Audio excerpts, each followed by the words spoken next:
ओम नमो भगवते वासुदेवाय। जय श्री हरि।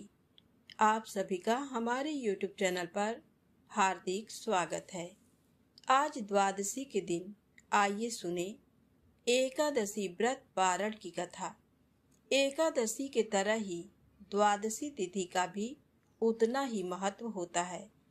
इस दिन शुभ मुहूर्त में भगवान श्री हरि की पूजा अर्चना करने के बाद, गौ माता को गौ ग्रास देने के बाद आप व्रत का पारण करें।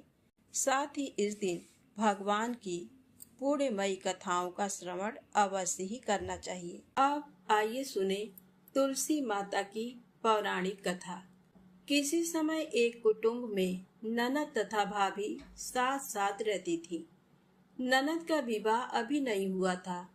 वह तुलसी के पौधे की बहुत सेवा करती थी, लेकिन उसकी भाभी को ये सब बिल्कुल भी पसंद नहीं था।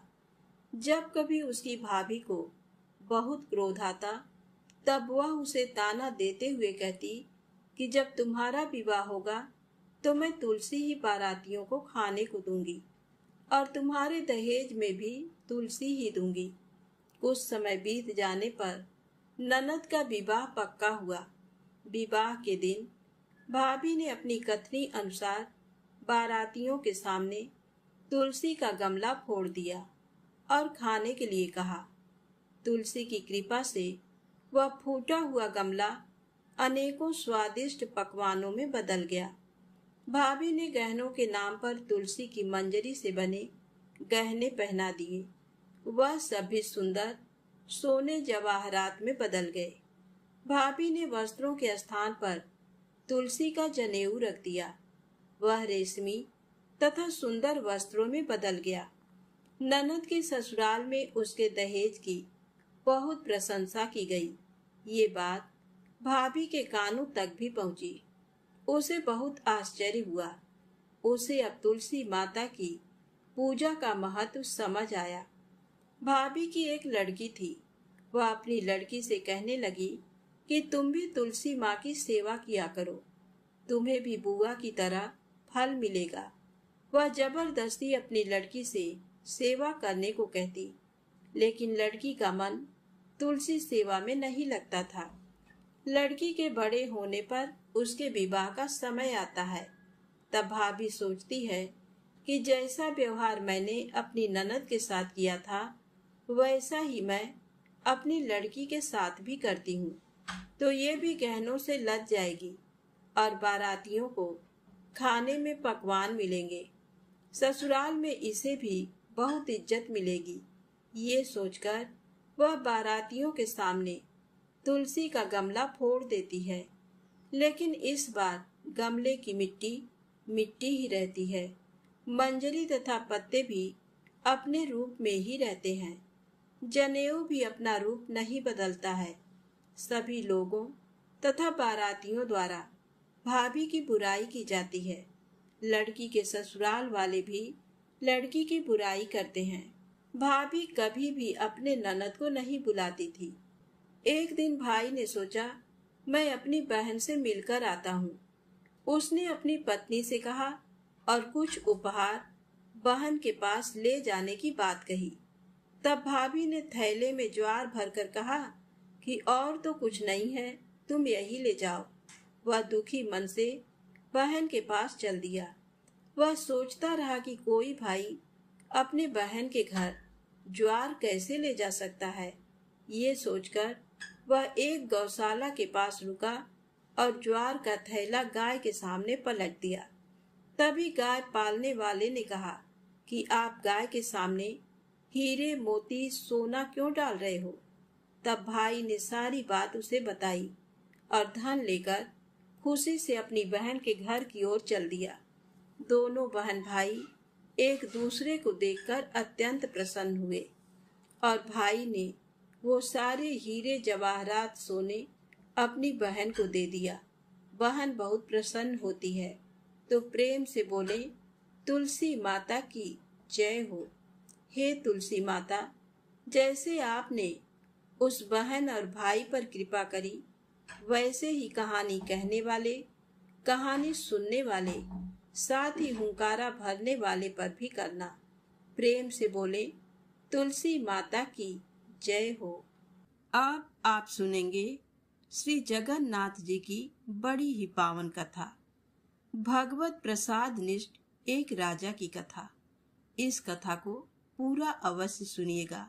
यदि आपको कथा अच्छी लगे तो कमेंट्स में जगन्नाथ जी की जय अवश्य ही लिखिएगा।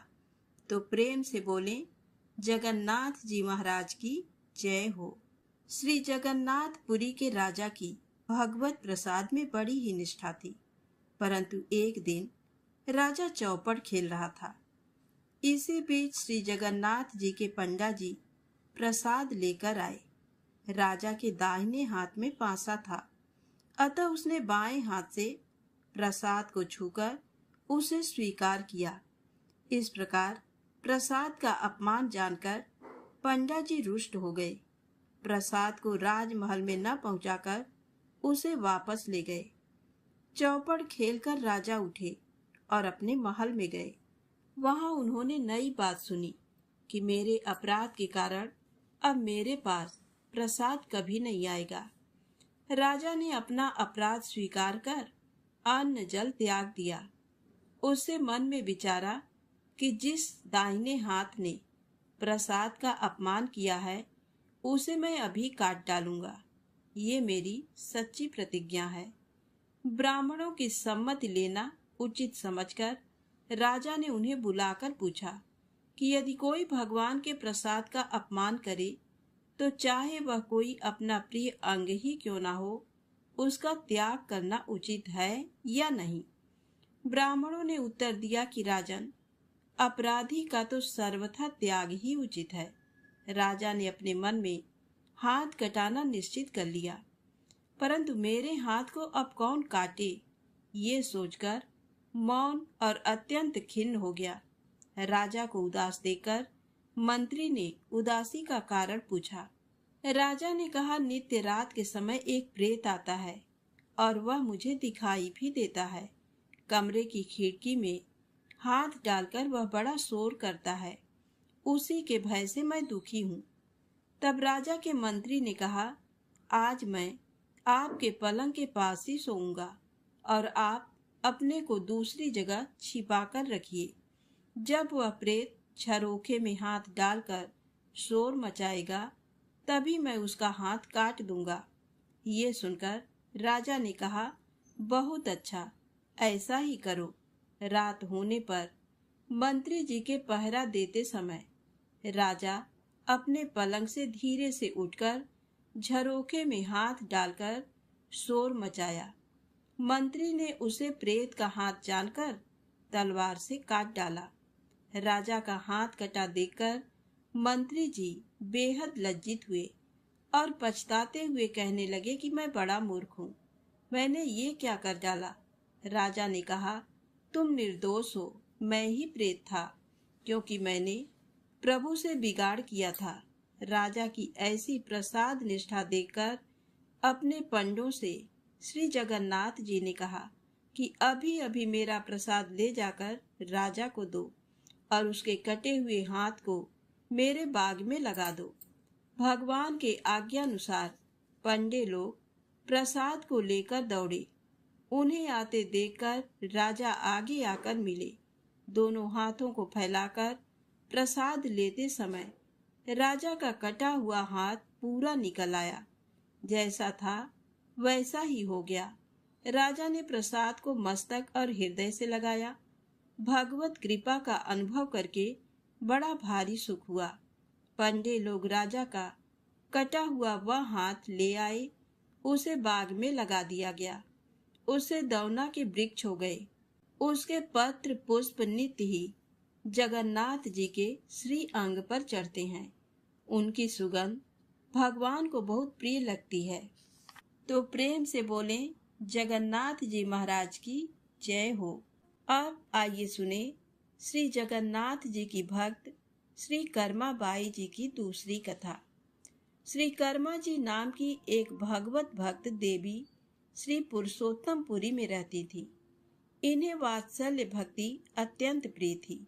ये प्रतिदिन नियम पूर्वक प्रातःकाल स्नान आदि किए बिना ही खिचड़ी तैयार करती और भगवान को अर्पित करती। प्रेम के बस में रहने वाले श्री जगन्नाथ जी भी प्रतिदिन सुघर सलोने बालक के बेश में आकर श्री कर्मा जी की गोद में बैठकर खिचड़ी खा जाते।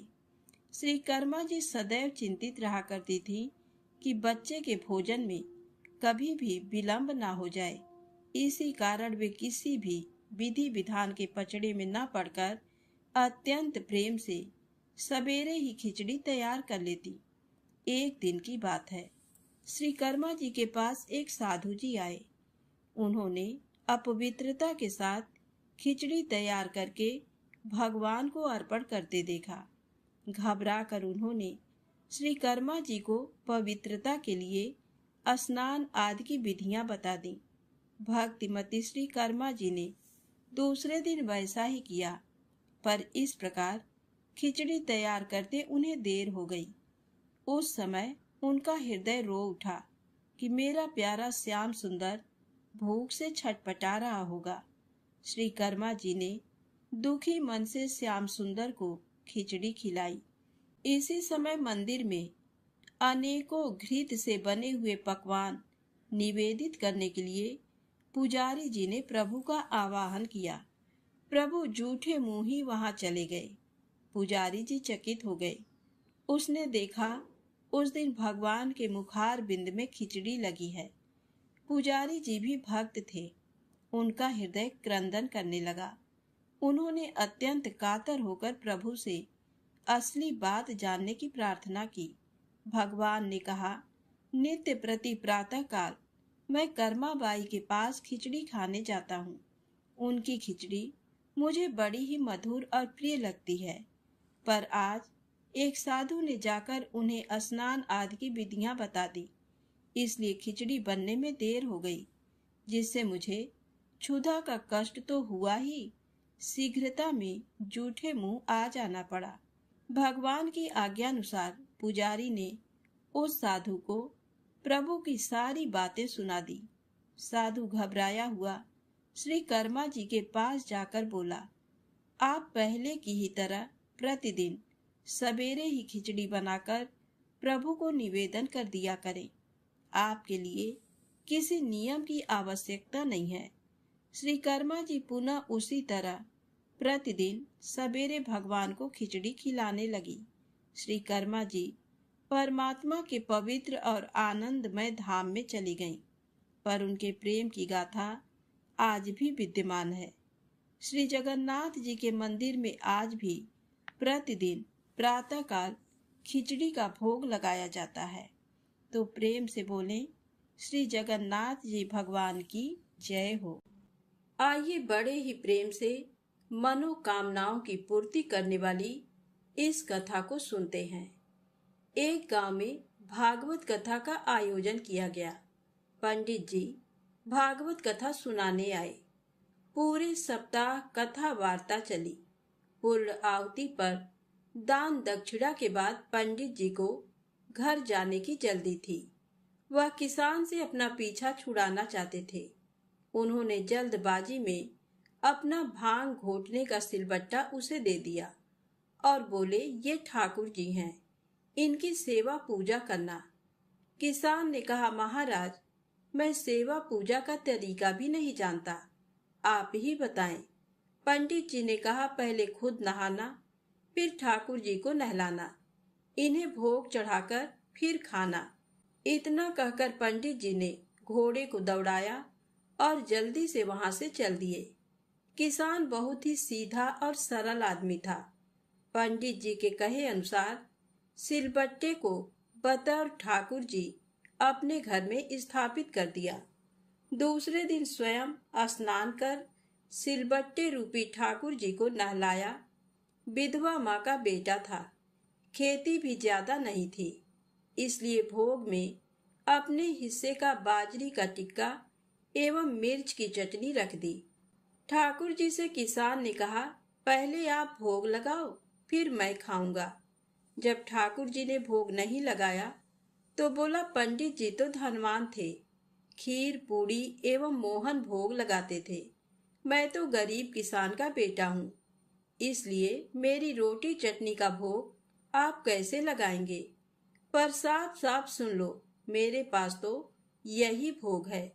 खीर पूड़ी मेरे बस की नहीं है। ठाकुर जी ने भोग नहीं लगाया तो किसान भी सारा दिन भूखा रहा। इसी तरह वह रोज का एक बाजरे का ताजा टिक्का एवं मिर्च की चटनी रख देता और भोग लगाने की प्रार्थना करता। ठाकुर जी तो पसीज ही नहीं रहे थे। ये क्रम निरंतर 6 दिन तक चलता रहा। छठे दिन किसान बोला, ठाकुर जी, चटनी रोटी खाते क्यों नहीं हो? शर्माते क्यों हो? आप कहो तो मैं आंखें मूंद लूं, फिर खा लेना। ठाकुर जी ने फिर भी भोग नहीं लगाया। किसान भी भूखा प्यासा था। 7वें दिन किसान परेशान हो गया और फूट फूट कर रोने लगा और कहने लगा कि सुना था आप दीन दयालु हो, पर आप भी गरीब की कहाँ सुनते हो। मेरा रखा ये टिक्का एवं चटनी आकर नहीं खाते हो तो मत खाओ, अब मुझे भी नहीं जीना है। इतना कह उसने सिलबट्टा उठाया और सिर फोड़ने को तैयार हुआ। अचानक सिलबट्टे से एक प्रकाश पुंज प्रकट हुआ एवं किसान का हाथ पकड़कर कहा, देख किसान, मैं तेरी चटनी टिक्का खा रहा हूँ। ठाकुर जी बाजरे का टिक्का एवं मिर्च की चटनी मजे से खा रहे थे। अब आधा टिक्का खा लिया तो किसान बोला, क्या ठाकुर जी मेरा पूरा टिक्का खा जाओगे? मैं भी 6 दिन से भूखा हूँ। आधा टिक्का तो मेरे लिए भी रखो। ठाकुर जी ने कहा, तुम्हारी चटनी रोटी बड़ी मीठी लग रही है, तुम दूसरी खा लेना। किसान ने कहा, प्रभु, माँ मुझे एक ही रोटी देती है, यदि मैं दूसरी लूंगा तो माँ भूखी रह जाएगी। प्रभु ने कहा, फिर ज्यादा क्यों नहीं बनाते? किसान ने कहा, खेत छोटा सा है और मैं अकेला। तब ठाकुर जी ने कहा, और खेत जोत लो। किसान बोला, प्रभु, मेरे पास बैल थोड़े ही हैं, मैं तो खुद ही जुता हूँ। ठाकुर जी ने कहा, तो तुम नौकर रख लो। तब किसान ने कहा, प्रभु, आप तो मेरी मजाक उड़ा रहे हैं। नौकर रखने की हैसियत होती तो 2 वक्त की रोटी हम माँ बेटे ना खा लें। इस पर ठाकुर जी ने कहा, चिंता मत कर, मैं तेरी सहायता करूंगा। कहते हैं तब से ठाकुर जी ने किसान का साथी बनकर उसकी सहायता करनी शुरू की। किसान के साथ खेत में काम काज कर उसे अच्छी जमीन एवं बैलों की जोड़ी दिलवा दी। कुछ अरसे बाद घर में गाय भी आ गई। मकान भी पक्का बन गया। सवारी के लिए घोड़ा आ गया। किसान एक अच्छा खासा जमींदार बन गया। कई साल बाद पंडित जी पुनः किसान के गांव भागवत कथा करने आए। किसान भी उनके दर्शन को गया। प्रणाम कर बोला, पंडित जी, आप जो ठाकुर जी देकर गए थे वे 6 दिन तो भूखे प्यासे रहे एवं मुझे भी भूखा प्यासा रखा। 7वें दिन उन्होंने भूख के मारे परेशान होकर मुझ गरीब की रोटी खा ही ली। इतनी कृपा है कि खेत में मेरे साथ कंधे से कंधा मिलाकर हर काम में मदद करते हैं। अब तो घर में गाय भी है। 7 दिन का घी दूध का सीधा मैं ही भेजूंगा। पंडित जी ने सोचा, मूर्ख आदमी है, मैं तो भांग घोटने का सिलबट्टा देकर गया था। गांव में पूछने पर लोगों ने बताया कि चमत्कार तो हुआ है। किसान वह गरीब नहीं रहा, जमींदार बन गया है। दूसरे दिन पंडित जी ने किसान से कहा, कल कथा सुनने आओ तो अपने साथ अपने उस साथी को लेकर आना जो तुम्हारे साथ खेत में काम करता है। घर आकर किसान ने प्रभु से निवेदन किया कि कथा में चलो, तो प्रभु ने कहा, मैं नहीं चलता, तुम जाओ। किसान बोला, तब क्या उन पंडित जी को आपसे मिलाने घर ले आऊं? प्रभु ने कहा, बिल्कुल नहीं, मैं झूठी कथा कहने वालों से नहीं मिलता। जो मुझसे सच्चा प्रेम करता है और जो अपना काम मेरी पूजा समझ करता है, मैं उसी के साथ रहता हूँ। मैं तो भक्त के बस में रहता हूँ। तो बोलिए श्री राधा कृष्ण भगवान की जय। बोलिए श्री लक्ष्मी नारायण भगवान की जय। भगवान श्री लक्ष्मी नारायण जी के चरणों का ध्यान करते हुए तुलसी माता की इस पावन कथा को सुनते हैं। सांवरली मुनि की पुत्री तुलसी अपूर्व सुंदरी थी। उनकी इच्छा थी कि उनका विवाह भगवान नारायण के साथ हो। इसके लिए उन्होंने नारायण पर्वत की घाटी में स्थित बद्री वन में घोर तपस्या की। दीर्घ काल तक तपस्या के उपरांत ब्रह्मा जी ने प्रसन्न होकर दर्शन दिया और वर मांगने को कहा। तुलसी जी ने कहा, सृष्टिकर्ता ब्रह्मदेव, आप अंतर्यामी हैं, सबके मन की बात जानते हैं। फिर भी मैं अपनी इच्छा आपसे बताती हूँ। मैं चाहती हूँ कि भगवान श्री नारायण मुझे पति रूप में मिले। ब्रह्मा जी ने कहा, तुम्हारा अभीष्ट तुम्हें अवश्य मिलेगा। अपने पूर्व जन्म में किसी अपराध के कारण तुम्हें श्राप मिला है। इसी प्रकार भगवान श्री नारायण के एक पार्षद को भी दानव कुल में जन्म लेने का श्राप मिला है। दानव कुल में जन्म लेने के बाद भी उसमें नारायण का अंश विद्यमान रहेगा। इसलिए इस जन्म में पूर्व जन्म के पाप के शमन के लिए संपूर्ण नारायण तो नहीं मिलेंगे, लेकिन नारायण के अंश से युक्त दानव कुल में जन्मे उस शापग्रस्त पार्षद से तुम्हारा विवाह होगा। शाप मुक्त होने पर भगवान श्री नारायण सदा सर्वदा के लिए तुम्हारे पति हो जाएंगे। तुलसी ने ब्रह्मा के इस वर को स्वीकार किया, क्योंकि मानव कुल में जन्म के कारण उस मायावी भोग को तो भोगना ही था। तुलसी बद्री वन में ही रहने लगी। नारायण का वह पार्षद दानव कुल में जलंधर के नाम से पैदा हुआ था। कुछ दिनों बाद वह भ्रमण करता हुआ बद्री वन में आया। यहाँ तुलसी को देखते ही वह उस पर मंत्र मुग्ध हो गया। तुलसी के सामने उसने अपने विवाह का प्रस्ताव रखा। इतने में ही वहां ब्रह्मा जी आ गए और तुलसी से कहा, तुलसी, जलंधर को देखो, कैसा देवोपम उसका स्वरूप है। दानव कुल में जन्म लेने के बाद भी लगता है जैसे इसके शरीर में नारायण का वास हो। तुम प्रस्ताव को सहर्ष स्वीकार कर लो। तुलसी को भी लगा कि उसकी तपस्या पूर्ण हुई, उसे इच्छित फल मिला है। जलंधर के साथ उसका गंधर्व विवाह हो गया और वह जलंधर के साथ उसके महल में पत्नी बनकर आ गई। जलंधर ने अपनी परम सुंदरी सती साध्वी पत्नी तुलसी के साथ बहुत दिनों तक राज किया। उसने अपने राज का इतना विस्तार किया कि देवलोक तक उसके अधिकार में आ गया। स्वर्ग का सुख भोगने वाले देवताओं की दशा भिखारियों जैसी हो गई।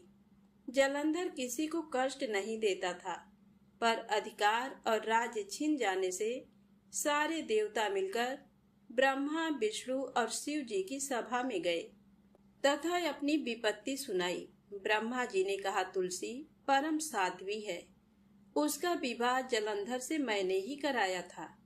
जलंधर को तब तक नहीं हराया या मारा जा सकता जब तक तुलसी को ना छला जाए। विष्णु जी ने कहा, जलंधर पूर्व जन्म में मेरा पार्षद था। श्राप के कारण उसे दैत्य कुल में जन्म लेना पड़ा। इस जन्म में भी मेरा अंश उसमें व्याप्त है। साथ ही तुलसी के पतिव्रत धर्म से वह अजेय है। फिर देवताओं की सहमति से भगवान शिव ने जलंधर के पास संदेश भेजा कि या तो वह देवताओं को राज्य लौटा दे या फिर उनसे युद्ध करे। जलंधर शंकर जी के पास पहुंचा। उसने कहा, देवाधिदेव, आपके लिए देवताओं का पक्ष लेना उचित नहीं है। राज्य बढ़ाना हर राजा का कर्तव्य है। मैं किसी को दुखी नहीं कर रहा हूँ। देवताओं से कहिए कि वे मेरी प्रजा बनकर रहें। मैंने आपका कोई भी अपमान नहीं किया है। हमारा आपका युद्ध शोभा नहीं देता है। अगर आप हार गए तो बड़ी लज्जा की बात होगी। मैं हार गया तो आपकी कीर्ति बहुत अधिक नहीं बढ़ेगी। भगवान शंकर फिर हंसने लगे। वे तो सब रहस्य समझते थे। तुलसी और जलंधर के पूर्व जन्म के श्राप की अवधि लगभग पूरी हो चुकी थी। फिर शंकर जी बोले, इसमें कीर्ति और लज्जा की बात नहीं है। तुम देवों का राज्य लौटाकर उन्हें उनके पद पर प्रतिष्ठित होने दो। युद्ध से बचने का यही एक उपाय है। जलंधर ने कहा, मैंने युद्ध के बल से देवलोक जीता है। कोई उसे युद्ध के द्वारा ही वापस ले सकता है। ये मेरा अंतिम उत्तर है। अब मैं जा रहा हूँ। ऐसा कहकर जलंधर चला गया। उसने अपनी पत्नी तुलसी को सारी बातें बताई और कहा, कर्म भोग सब काल सूत्र में बंधा है। जीवन में हर्ष शोक भय सुख दुख मंगल अमंगल काल के अधीन है। हम तो केवल निमित्त हैं। संभव है भगवान शिव देवों का पक्ष लेकर मुझसे युद्ध करें। तुम चिंता मत करना, तुम्हारा सती तेज मेरी रक्षा करेगा। दूसरे दिन भगवान शंकर के नेतृत्व में देवताओं ने युद्ध छेड़ दिया। जलंधर ने भीषण बाणों की वर्षा कर उनका वेग रोका। उसके प्रहार से देवता डगमगाने लगे। उसने दानवी शक्ति का प्रयोग कर मायावी युद्ध आरंभ किया। युद्ध स्थल पर वह किसी को भी दिखाई नहीं देता था, पर उसके अस्त्र शस्त्र प्रहार कर देवों को घायल कर रहे थे। देवगण अपने अस्त्र चलाएं तो किस पर चलाएं, क्योंकि कोई शत्रु सामने था ही नहीं। कई दिनों तक इस तरह भयंकर युद्ध चला। जलंधर पराजित नहीं हुआ। तब शिव जी ने विष्णु से कहा, विष्णु कुछ तो उपाय करो, अन्यथा मेरा तो सारा यश मिट्टी में मिल जाएगा। विष्णु जी ने सोचा, बल से तो जलंधर को हराया नहीं जा सकता, इसलिए छल का सहारा लेना ही पड़ेगा। उन्होंने तुरंत अपना स्वरूप जलंधर जैसा बनाया और अस्त्र शस्त्र से सुसज्जित हो तुलसी जी के पास पहुंच गए। बोले, प्रिय, मैं युद्ध जीत गया। सारे देवता भगवान शंकर समेत हार गए। इस खुशी में आओ मैं तुम्हें अपने अंग से लगा लूं। पति को प्रत्यक्ष खड़ा देख तथा विजय का समाचार सुन वह दौड़कर मायावी जलंधर के गले से लिपट गई। इस प्रकार पति पत्नी दोनों ने आलिंगन हो खूब खुशी मनाई। पर पुरुष के साथ इस प्रकार के व्यवहार से उसका सती तेज नष्ट हो गया।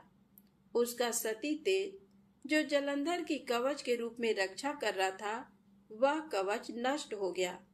जलंधर शक्तिहीन हो गया। ये जानते ही भगवान शंकर ने अपने त्रिशूल से प्रहार किया। त्रिशूल के लगते ही जलंधर जलकर भस्म हो गया। जलंधर के मरने को जानकर विष्णु अपने असली रूप में आ गए। सामने अपने पति जलंधर के स्थान पर भगवान विष्णु को खड़ा देख तुलसी बहुत विस्मित हुई। उसको पता लग गया कि स्वयं नारायण ने उसके साथ छल किया है। क्रोध में आकर तुलसी जी ने श्राप दिया, एक सती स्त्री का सतीत्व भंग करने के अपराध में तुम हृदयहीन पत्थर हो जाओ। विष्णु जी ने तुलसी के श्राप को सिरोधार्य कर कहा, देवी, तुम्हारे तथा जलंधर के कल्याण के लिए मुझे ऐसा करना पड़ा। तुम दोनों को श्राप मुक्त करना था। तुम भी अब अपना शरीर त्याग कर तुलसी बिरवा के रूप में जन्म लोगी और मेरी पूजा तुलसी दल से होगी। मैं शालिग्राम पत्थर बनूंगा। मेरे शीश पर तुम आदर से विराजमान होगी। तुम्हारे पति की हड्डियों के चूर्ण से शंख की उत्पत्ति होगी। उस शंख ध्वनि से देवताओं तथा मेरी पूजा आराधना होगी। जहाँ शंख ध्वनि होगी वहाँ मंगलमय मैं विराजमान रहूंगा।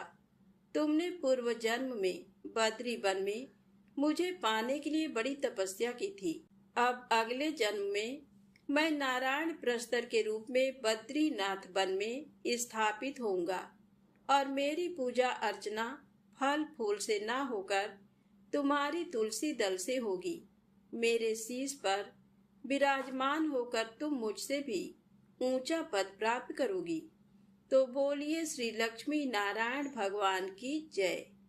बोलिए श्री तुलसी शालिग्राम जी की जय। अब आइए सुने गणेश जी के खीर वाली कहानी। एक बार गणेश जी एक छोटे बालक के रूप में चिमटी में चावल और चमचे में दूध लेकर निकले। वो हर किसी से कह रहे थे कि कोई मेरी खीर बना दो, कोई मेरी खीर बना दो। एक बुढ़िया माई बैठी हुई थी। उसने कहा, ला मैं बना दूं। वह छोटा सा बर्तन चूल्हे पर चढ़ाने लगी। तब गणेश जी ने कहा कि दादी माँ, छोटी सी भगोनी मत चढ़ाओ, तुम्हारे घर में जो सबसे बड़ा बर्तन हो वही चढ़ा दो। बुढ़िया माई ने वही चढ़ा दिया। वह देखती रह गई कि वह जो थोड़े से चावल उस बड़े बर्तन में डाली थी वह तो पूरा भर गया है। गणेश जी ने कहा, दादी माँ, मैं नहा कर आता हूँ, खीर तैयार हो गई। तो बुढ़िया माई के पोते पोती खीर खाने के लिए रोने लगे। बुढ़िया माई ने कहा, गणेश जी तेरे भोग लगना, कहकर चूल्हे में थोड़ी सी खीर डाली और कटोरी भर भर कर बच्चों को दे दी। बुढ़िया माई की पड़ोसन ऊपर से देख रही थी, तो बुढ़िया माई ने सोचा ये चुगली कर देगी, तो एक कटोरा भरकर उसे भी पकड़ा दिया। बेटे की बहू ने चुपके से एक कटोरा खीर खाई और कटोरा चक्की के नीचे छुपा दिया। अभी भी गणेश जी नहीं आए थे। बुढ़िया माई को भी भूख लग रही थी। वह भी एक कटोरा खीर का भरकर किवाड़ के पीछे बैठकर एक बार फिर कहा कि गणेश जी आपके भोग लगे, कहकर खाना शुरू कर दिया। तभी गणेश जी आ गए। बुढ़िया माई ने कहा, आजा रे गणेशिया, खीर खा ले, मैं तो तेरी ही राह देख रही थी। तब गणेश जी ने कहा, दादी माँ, मैंने तो खीर पहले ही खा ली। तब बुढ़िया माई ने कहा, कब खाई? गणेश जी ने कहा, जब तेरे पोते पोती ने खाई तब खाई थी, जब तेरी पड़ोसन ने खाई तब खाई थी, और जब तेरी बहू ने खाई तब भी खाई थी, और अब तूने खाई तो मेरा पेट पूरा ही भर गया। बुढ़िया माई ने कहा, बेटा, और सारी बात तो सच है, पर बहू बिचारी का तो नाम मत लो, वह तो सुबह से काम में लग रही है, उसने फिर कब खाई? तब गणेश जी ने कहा, चक्की के नीचे देख, जूठा कटोरा पड़ा है, और तूने तो मेरे भोग लगाया, वह तो वैसे ही खा गई। बुढ़िया माई ने कहा, बेटा, घर की बात है, घर में ही रहने दो। अब बताओ बची हुई खीर का क्या करूं? तब गणेश जी ने कहा, नगरी जिमा दो। बुढ़िया माई ने पूरी नगरी जिमा दी, फिर भी बर्तन पूरा ही भरा था। राजा को पता लगा तो बुढ़िया माई को बुलाया और कहा, क्यों रे बुढ़िया, ऐसा बर्तन तेरे घर पर शोभा नहीं देता, ये तो हमारे घर पर शोभा देगा। बुढ़िया माई ने कहा, राजा जी आप ले लो। राजा जी ने खीर का बर्तन महल में मंगा लिया। लाते ही खीर में कीड़े मकोड़े, बिच्छू कचले हो गए और दुर्गंध आने लगी। ये देखकर राजा ने बुढ़िया माई से कहा, बुढ़िया बर्तन वापस ले जा, जा तुझे हमने दिया। बुढ़िया माई ने कहा, राजा जी आप देते तो पहले कभी का दे देते, ये बर्तन तो मुझे गणेश जी ने दिया है। बुढ़िया माई ने बर्तन वापस लिया। लेते ही खीर सुगंधित हो गई। घर आकर बुढ़िया माई ने गणेश जी से कहा, बची हुई खीर का क्या करें? तब गणेश जी ने कहा, झोपड़ी के कोने में गड्ढा खोदकर गाड़ दो, उसी जगह सुबह उठकर वापस खोदेगी तो धन के 2 चरे मिलेंगे। ऐसा कहकर गणेश जी अंतर ध्यान हो गए। जाते समय झोपड़ी के लात मारते हुए गए तो झोपड़ी के स्थान पर महल हो गया। सुबह बहू ने फावड़ा लेकर पूरे घर को खोद दिया तो कुछ भी नहीं मिला। बहू ने कहा, सासू जी थारो गणेश जी तो झूठे हैं। सास ने कहा, बहू मारो गणेश झूठो तो नहीं है, ला मैं देखूं। वह सुई लेकर खोदने लगी तो टन टन करते 2 धन के चरे निकल आए। बहू ने कहा, सासू जी गणेश जी तो साचो ही हैं। सास ने कहा, गणेश जी तो भावनाओं के भूखे हैं। हे गणेश जी महाराज, जैसा आपने बुढ़िया माई को दिया वैसा सबको देना। कहानी कहने वाले, सुनने वाले और हुंकारा भरने वाले सबको देना। तो प्रेम से बोले गणेश जी महाराज की जय हो।